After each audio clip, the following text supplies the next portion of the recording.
Firman-Mu berkata Kau besertaku, maka kuat roh dan jiwamu,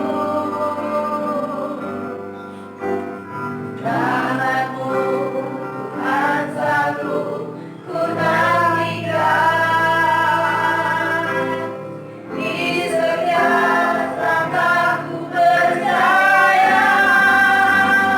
dengan sayang-Mu, ku akan terbang tinggi di tengah hidup. Ku tak menyerah, Kau berkuasa dan perlindungan bagiku. Pertolongan-Mu saya serahkan kepada hamba-Nya. Di tempat maha tinggi, ku mengangkat tanganku, aku berserah. Kau ku nantikan, Kau yang ku sembah, Yesusku, Rajaku. Yesusku, Rajaku. Mari kita masuk dalam doa, firman-firman Tuhan pada pagi hari ini. Evangelis Elizabeth yang berdoa. Bapa yang di surga, bersyukur untuk anugerah dan kemurahan Tuhan yang melimpah atas hidup kami.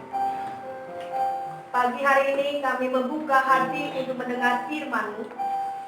Biarlah kebenaran firman Tuhan pagi hari ini boleh menguatkan, mengingatkan, menolong kami untuk hidup berkenan di hadapan Tuhan. Karena itu yang menyukakan hati Tuhan. Urapi hamba-Mu secara khusus Bapak Gembala, biar Tuhan sendiri yang berbicara atas beliau. Di dalam nama Tuhan Yesus kami berdoa dan bersyukur. Amin. Sama-sama kita buka buku Yohanes, Injil Yohanes, pasal yang terakhir, dan baca mulai ayat pertama sampai ayat yang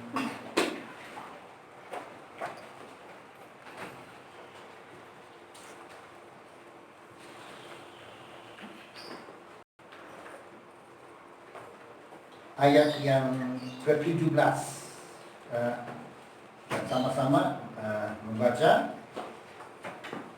Saya yang pertama, kemudian Bapak Ibu Saudara baca yang selanjutnya.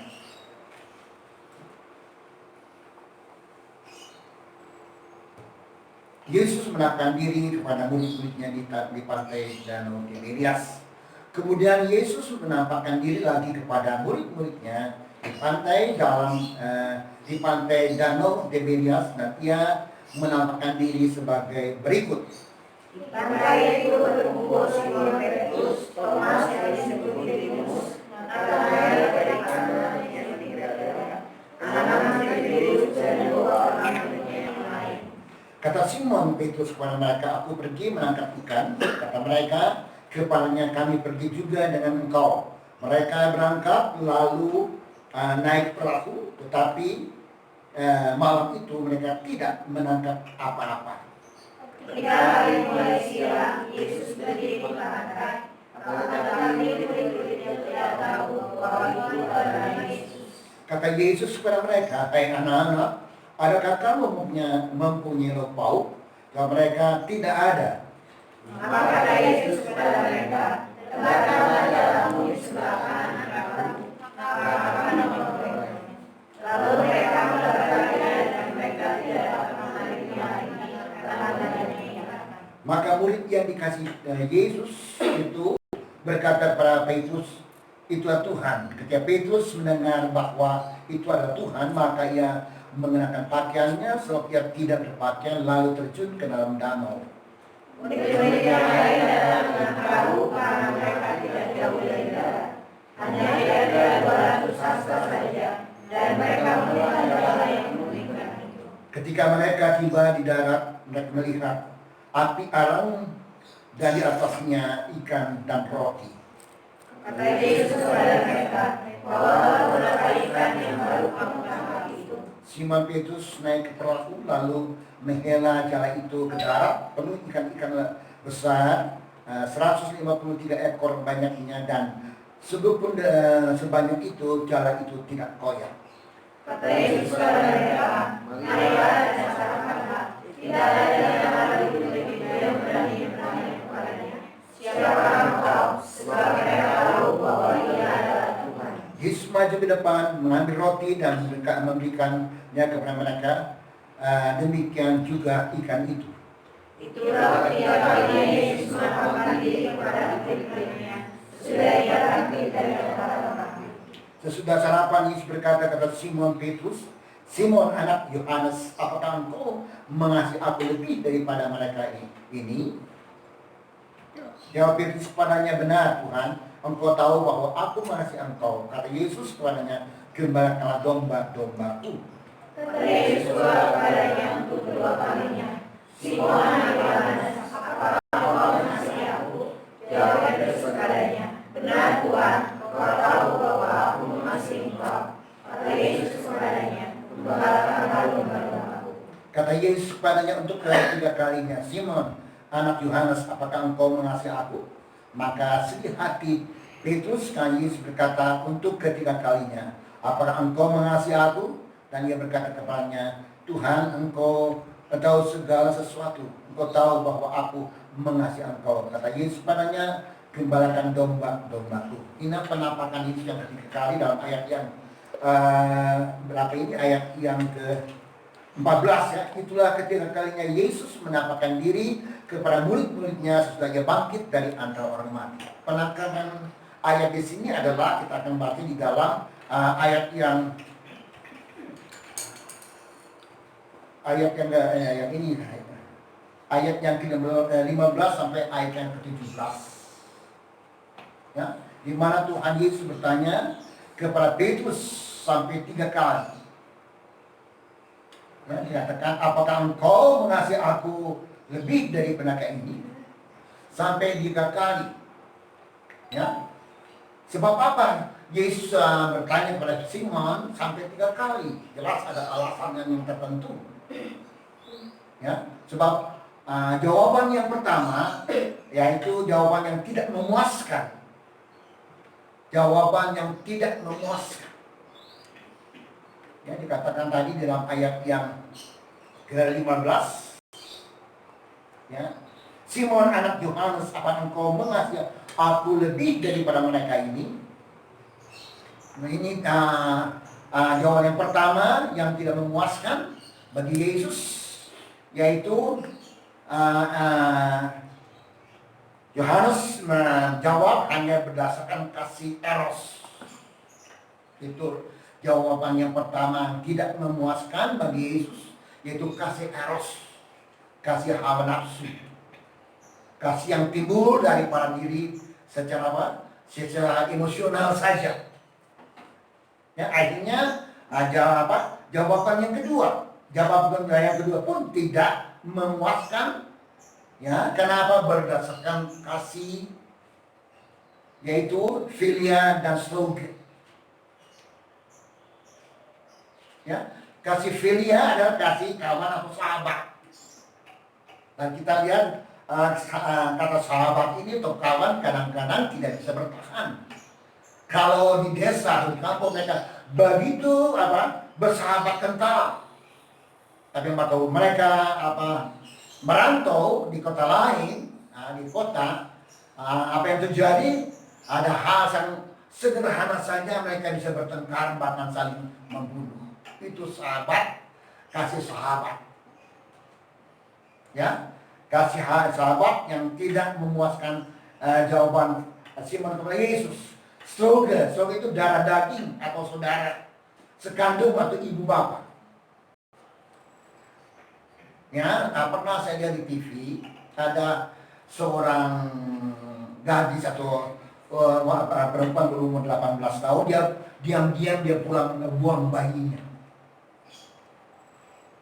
Ya, bayi yang yang baru dilahirkan dibuang dan diselidiki, ketangkap ini gadis ini, perempuan ini. Orang tuanya tidak mengerti, ibu bapaknya tidak mengerti.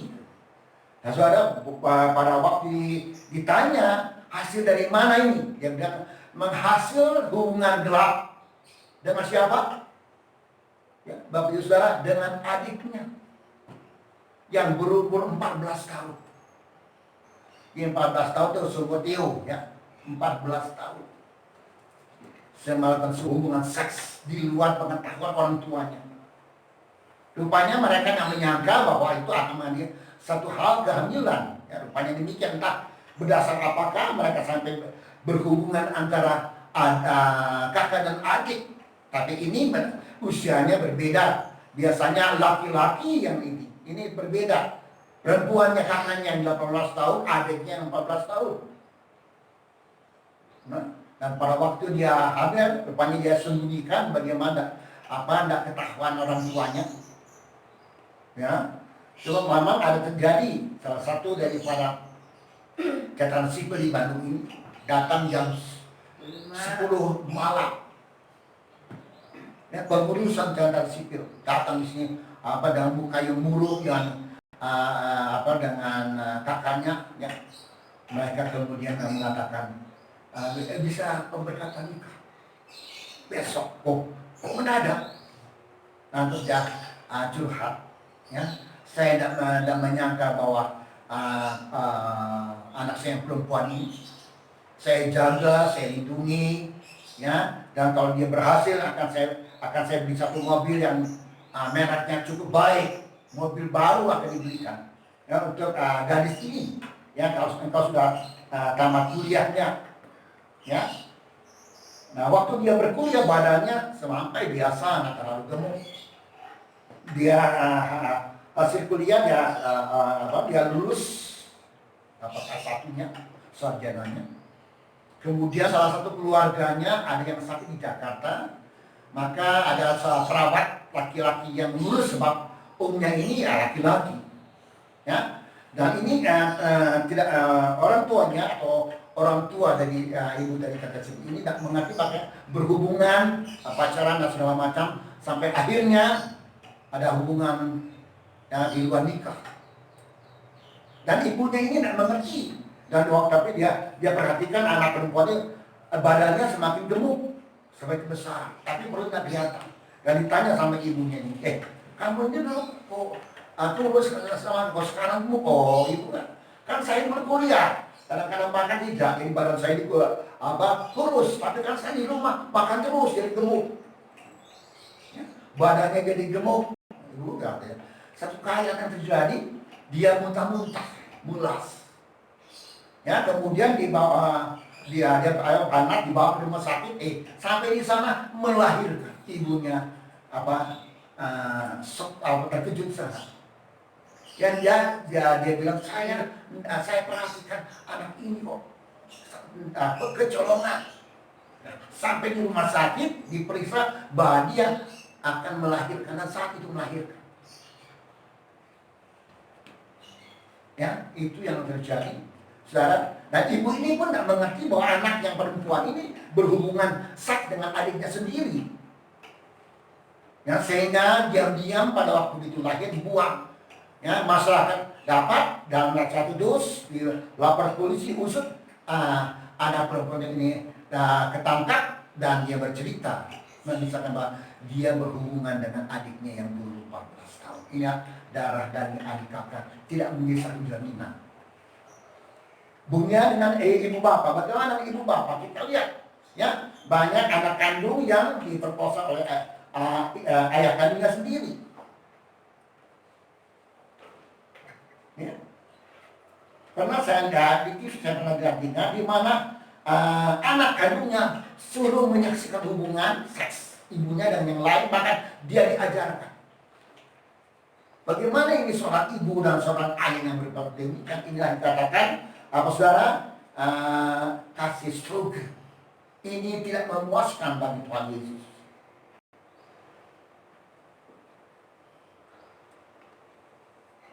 Sehingga Tuhan Yesus bertanya lagi, ayat yang 17 tadi, Simon anak Yohanes, apakah engkau mengasihi aku? Maka sedih hati Petrus karena Yesus berkata untuk ketiga kalinya. Dan ia berkata, apakah engkau mengasihi aku? Dan ia berkata kepadanya, Tuhan, engkau tahu segala sesuatu, engkau tahu bahwa aku mengasihi engkau. Dikatakan tadi dengan sedih hati. Ya, ini berbicara satu hal yang memuaskan, jawaban yang berkenan di hadapan Tuhan. Berkenan bagi Tuhan Yesus jawaban yang ketiga kali ini. Ya, jelas. Yang ketiga kali ini berbicara jawaban yang berbicara kasih agape. Ya, kasih agape. Kasih yang saudara? Timbul daripada Tuhan sendiri.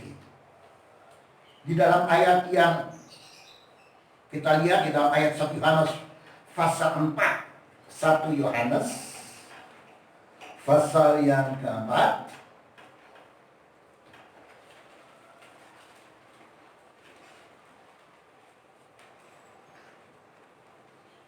ya, saya bacakan, kita telah mengenal dan telah percaya dan kasih Tuhan kepada kita. Tuhan adalah kasih. Ya, Tuhan adalah kasih.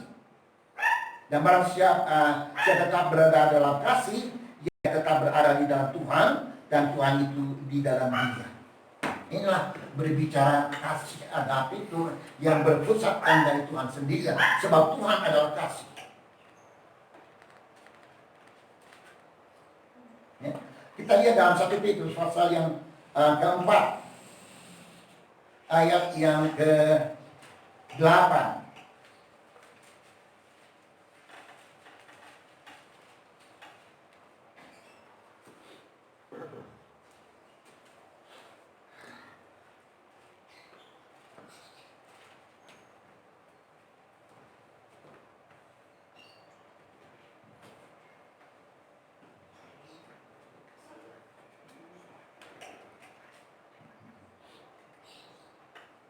Ya. Ayat 8, tetapi yang terutama kasihlah sungguh-sungguh seorang yang lain, sebab kasih menutupi banyak sekali dosa. Kasih agape yang merupakan merupakan segala pelanggaran atau dosa. Itu kasih agape.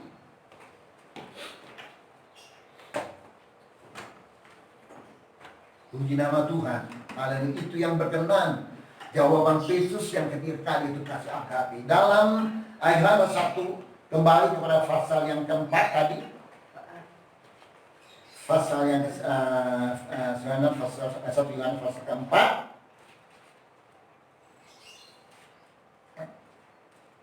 Ayat yang ke-18. Sama-sama kita baca. 1, 2, 3. Di dalam kasih tidak ada ketakutan. Kasih yang sempurna menyatakan. Sebab ketakutan mengandung dan siapa takut yang tidak sempurna di dalam kasih. Jadi jelas firman Yohanes berkata bahwa kasih agape ini menghilangkan ketakutan. Dan ini berbicara kasih yang sempurna. Ya, kasih yang sempurna menghilangkan segala ketakutan. Di tengah-tengah COVID sekarang ini, Bapak Ibu Saudara, ya, kalau kita memberi kasih, kita tidak perlu takut dengan situasi ekonomi yang saat ini. Bahkan dikatakan tadi sini, ya, barang siapa takut ia tidak sempurna dalam kasih. Dengan kata lain, kita tidak mempunyai kasih agape, sehingga selalu rasa takut dan sebagainya, cemas, bimbang. Tapi kasih yang sempurna, itu kasih agape, jelas dikatakan menghilangkan segala ketakutan. Puji nama Tuhan, haleluya. Ya, firman Tuhan berbicara kita tidak perlu takut. Hadapi situasi kondisi apapun juga.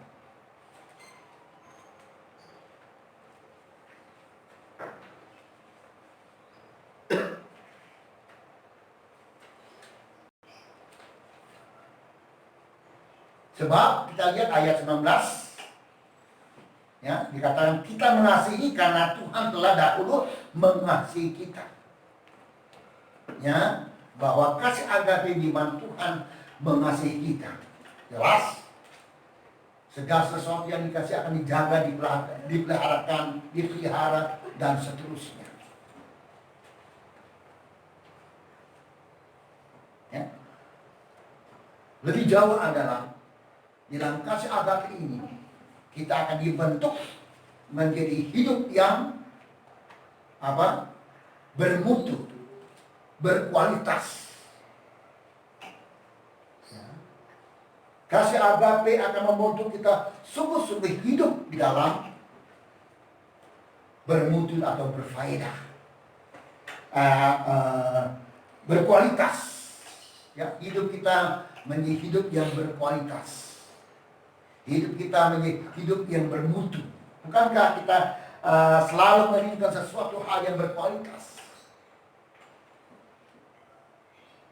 Ya, baik iman kita berkualitas, rohani kita berkualitas, pelayanan kita, dan seterusnya.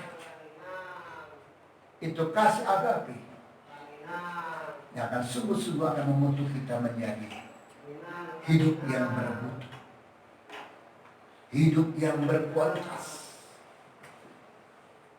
Kemudian bukan sampai di sana, bahwa hidup kita akan menjadi hidup yang sungguh-sungguh berfaedah, berguna, bermanfaat. Ya, puji nama Tuhan. Jelas berguna bagi apa, Bapak Ibu Saudara, baik pribadi maupun bagi keluarga, juga bagi bangsa, bagi negara kita ini, bahkan bagi gereja Tuhan. Berfaedah, sungguh-sungguh menyigarkan dan terang, sehingga kita dapat memuliakan, membesarkan nama Tuhan Yesus. Kalau kita hidup sungguh-sungguh berfaedah, berguna, ya, anak-anak berfaedah, berguna bagi orang tuanya. Sebaliknya juga, ya, suami istri saling berguna, berfaedah, rumah tangga yang sungguh. Kemudian dalam masyarakat kita boleh menjadi saudara, masyarakat yang berguna, bermanfaat, berguna dan berfaedah bagi lingkungan kita, bahkan juga bagi negara kita, istimewa bagi kerajaan surga. Ya, sudahkah kita ini berkualitas di tengah-tengah situasi kondisi saat ini, bermutu sungguh di dalam rumah tangga kita, sebagai suami yang bermutu, berkualitas, sebagai anak-anak di dalam masalah pendidikan di sekolah sekalipun, kehidupan kita, sikap kita, segala apa yang kita kerjakan, segala sesuatu yang kita perbuat, biarlah dia satu hal yang di dalamnya ada berkualitas. Kemudian juga kita boleh berfaedah. Ya, memang tujuan Tuhan menciptakan manusia ini adalah berfaedah, berguna. Dan istimewa kita sebagai orang-orang yang percaya, anak-anak Tuhan, sebagai pelayan-pelayan Tuhan, hamba-hamba Tuhan, dan seterusnya. Kita harus menjadi satu anak Tuhan yang berkualitas, bermutu. Kita harus menjadi satu pelayanan yang sungguh-sungguh bermutu dan berkualitas, bukan asal-asal saja, bukan secara beragama saja. Ya, baik hidup kita ini sesuai dengan status yang Tuhan berikan bagi kita. Sebelum kita mengenal Tuhan Yesus sebagai saudara juru selamat, yang dia mati, bangkit, dan hidup, tujuan adalah kita status kita dirubah.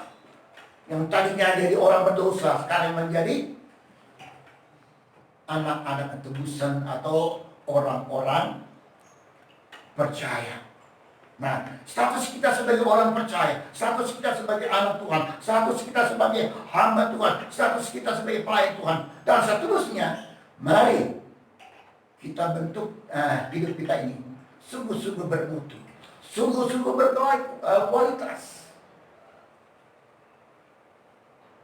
Peristiwa mewah adalah berguna, berfaedah. Ya, bukan hanya kita lahir begitu saja sebagai anak dan sebagai orang tua dan sebagai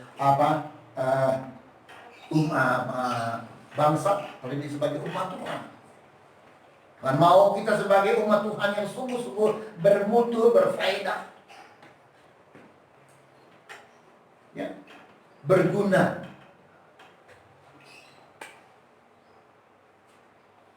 Puji nama Tuhan. Sudahkah kita dalam situasi atau sampai detik ini atau hari ini, apakah hidup saya ini sungguh berkualitas? Ya, ada bobot, ada kualitasnya.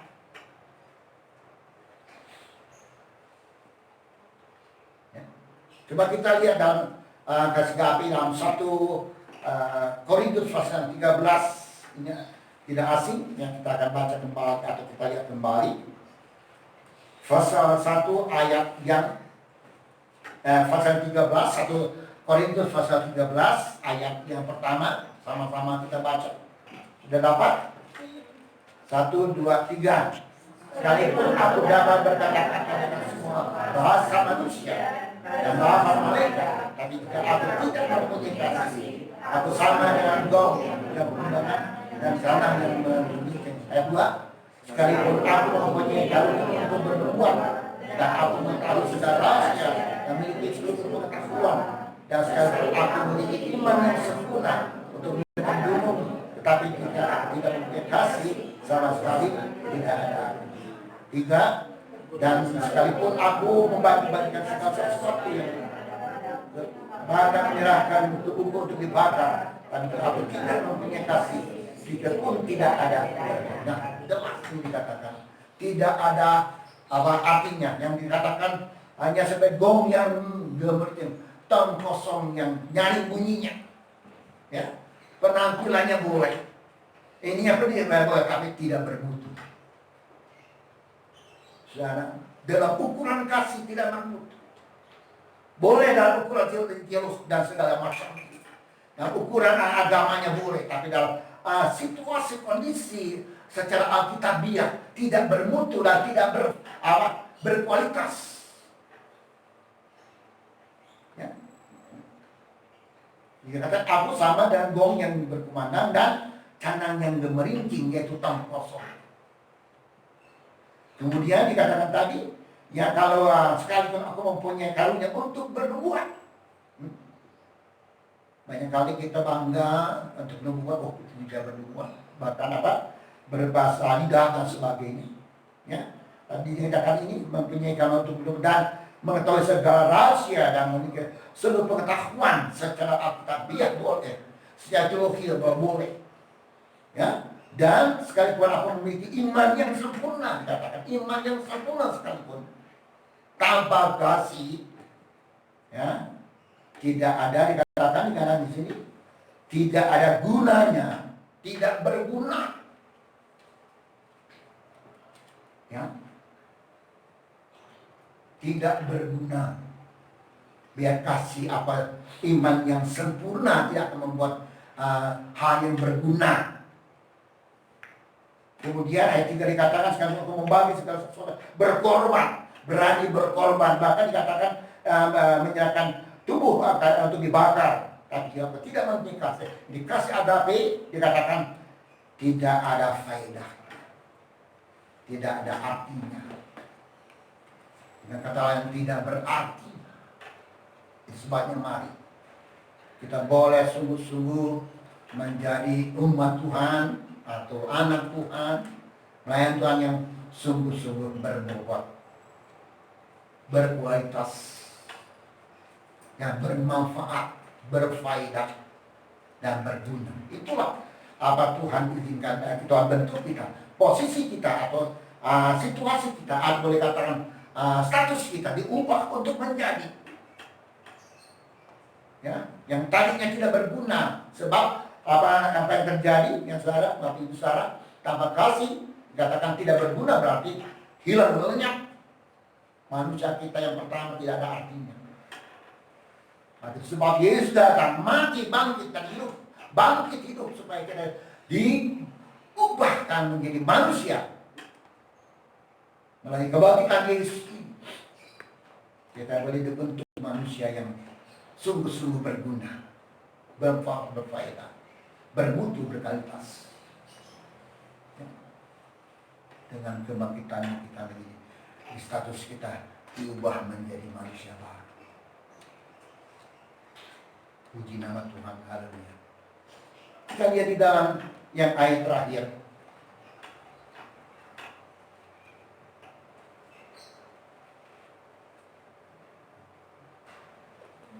1 Yohanes pasal yang kedua ayat yang kelima.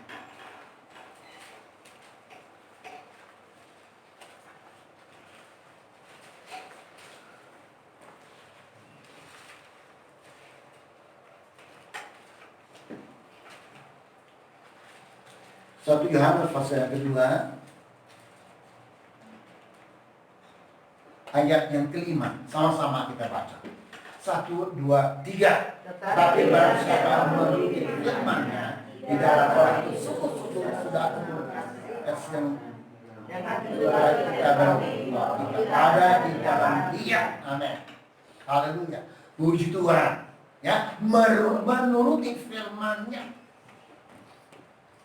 Dan kata taat dengan firman-Nya, kata nurut itu menuruti atau menjadi pelaku firman Tuhan, pelaku Injil, bukan pelaku seorang beragama, pelaku seorang